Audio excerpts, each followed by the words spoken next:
Radio personalities tend to be prone to hyperbole. Sensationalism? Exactly. Sick of it. At some level, I think we're all complicit, but I think this next story might just excuse the behavior altogether.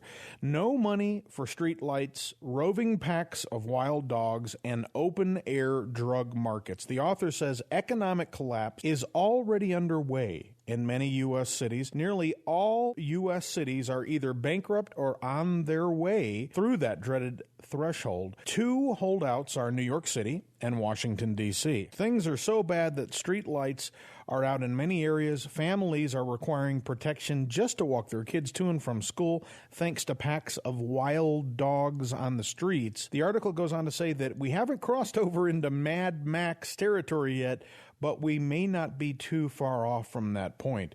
In Detroit, 50% of street lights are no longer functioning. In Highland Park, Michigan, the majority of street lights have been stripped, the copper wiring, of course. Folks are locking themselves in their homes, barricading the doors at night. Theft of copper wire from streetlights is so epidemic that at this point they're spending $50,000 a month repairing the issue. About 2,500 streetlights have been stripped of their wiring. In St. Louis, one of the worst hit areas, roving packs of wild dogs are seriously threatening children on their way to and from school. A CBS affiliate in St. Louis described the situation. Reed says these stray dogs are terrorizing much of the city. Las Vegas, once a symbol of American luxury, well, the article says now it is a microcosm of everything that's gone wrong. 14% unemployment, over 5% above our national average. House prices have collapsed 60%. It is America's foreclosure capital. Right now, there's 70% of homes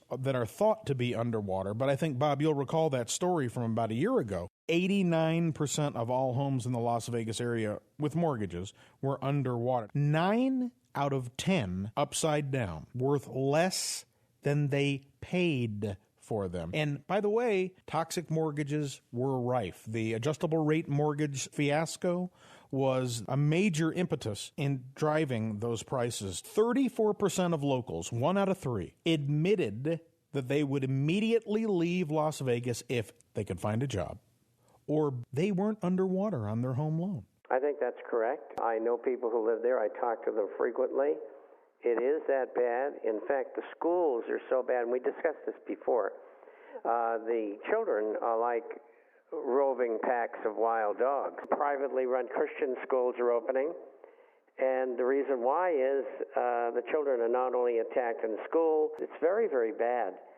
I feel sorry for the people who live there. The tunnels underneath Las Vegas are crawling with homeless people. This article claims in CNN that there are hundreds of people. I've read stories that there are between 1,000 and 2,000 people. Las Vegas invested heavily in their, call it, understructure. They essentially built miles of tunnels underneath the city. And the reason being that when you live in a desert, of course, it is prone to flash floods. Those giant tunnels make excellent shelter from the elements such as the unrelenting heat. Further underground, the cooler it becomes. Flash floods are precisely that. They occur in a flash. So hundreds, if not 1,000 people or more are now in jeopardy, of course, drowning during a flash flood, and there aren't any televisions and very little radio contact, so they would not be aware of what hit them. So that, I think, is a huge problem. But more than anything else,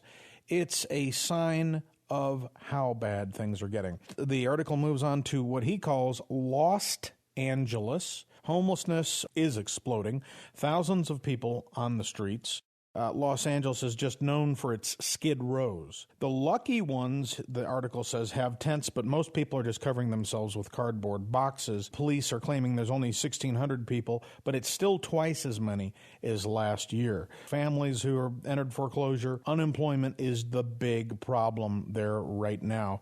About 100 miles away from Los Angeles, San Bernardino, roughly 35% of residents fall under the poverty line.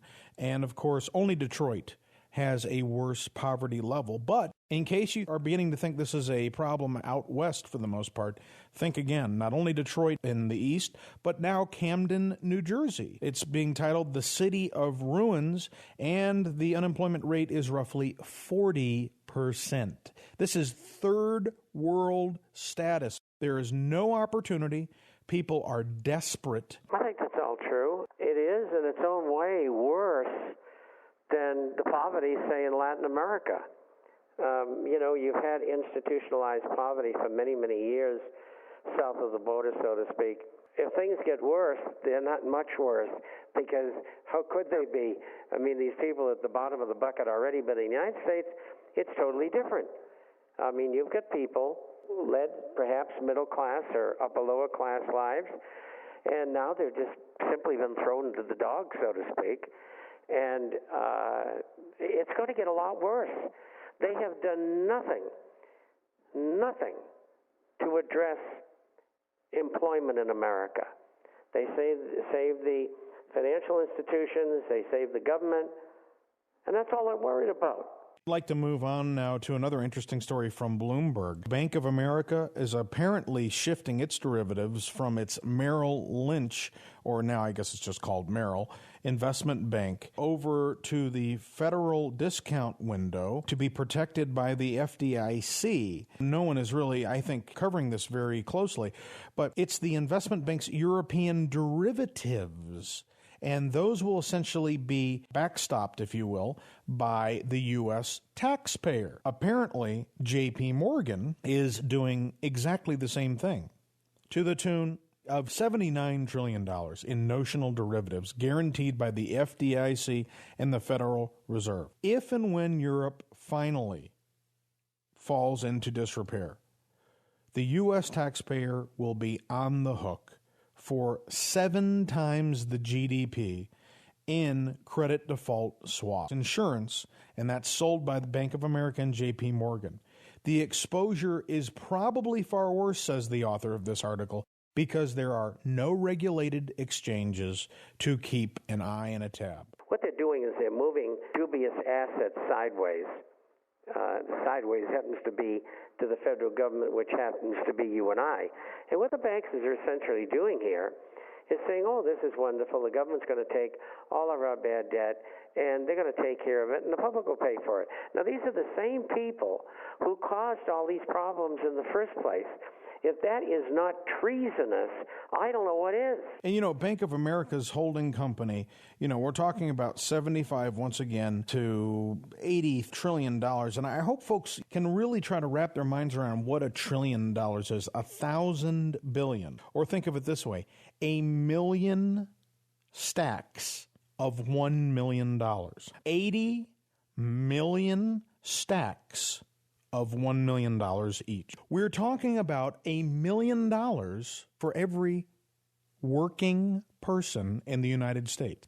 You guys are on the hook for another $80 trillion. Okay, let's take it one step further very quickly. Ring fencing, circling the wagons around your country. Let's take Germany. All their banks, and certainly their Landesbanks, which are savings and loans, they're all broke. And so what they're going to do is the same thing that's going on in the United States. They're going to and this is hypothetical, mind you, Deutsche Bank will stand. They'll keep all the good assets, and it'll be Deutsche Bank B, and all the bad assets go in there, guaranteed by the German government. They're going to do that to every financial institution in the country. They're doing it all over the world where it's needed. At the end of the day, Bob, the entire house of cards is imploding. However, it's imploding from the top down. And if you can visualize a house of cards that extends to, let's say, the moon, 250 million miles high, collapsing from the top downward, no one is going to know anything about it until the last few seconds before it all hits the ground. I would argue now that this entire house is about halfway collapsed, but no one has recognized it yet except for a small band of people. That's exactly right. And the international forecaster, we do the same thing. And it is very frustrating to me as a writer and as a participant on programs, all of which I love to do. And it's so disappointing that so many people who are so bright are missing the point here. They don't see the gravity of the situation, how it was formulated, and it's all in history, recent and less recent history of man and his struggles with living upon Earth. And these people have got to catch on and let everybody know how desperate the situation is.